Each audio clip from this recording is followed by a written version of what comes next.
Hello, it is me, Sophia Hotong. I'm a writer and illustrator from Hong Kong, and I wrote this book called The Unlikely Hong Konger, and if you've been watching the past two videos, I have been gearing up to start reading it in a video series. This is the first chapter we will be reading. It is called, okay, we're in part one. Part one is called Ballad of the Chronic Illness Crone, and chapter one is called Big Fat Liar and the Invisible Girl, and the artwork I have with it is Room with a View. You can read along, you can not buy the book and just let me read it to you, but hey. Okay, it's called Big Fat Liar and the Invisible Girl.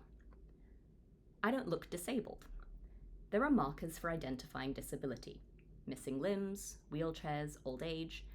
These are signals we all pick up on that flag disability. But these are also stereotypes that don't account for nuance. Almost every aspect of my life is affected by uncooperative innards.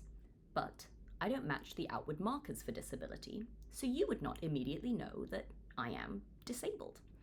And it actually begs the question, why does anyone need to know? For 10 years I hid my illnesses. I lied about them. I would not say when things were wrong. I refused to think of myself as disabled. I did not want to be lazy or attention-seeking. I made up excuses. Food poisoning, colds, family emergencies.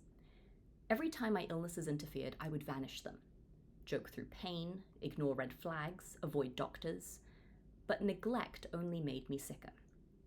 It forced me into hospitals and away from daily life, because as it turns out, making your illnesses invisible makes you invisible. That's where I want to start. Age 26, September 2020. It's been 10 years of hiding illnesses, and one day, suddenly, I can't get out of bed. I am living with my mother. I've had to give up my big girl apartment. I'm out of treatment plans. I've had to leave 3 jobs in 2 years. I haven't seen a friend or gone anywhere but the hospital in months.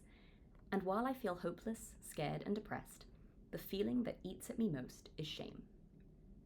What even is an invisible disability?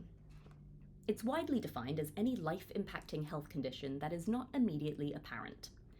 But I think of it more as any life-impacting health condition that doesn't align with visible stereotypes. Since invisibly disabled people don't fit those stereotypes, it looks like we're slothful chancers, taking advantage.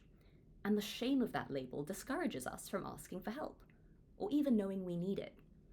For all we know, we could be milking a minor malady, lying. There's a George Orwell quote. It is a corrupting thing to live one's real life in secret.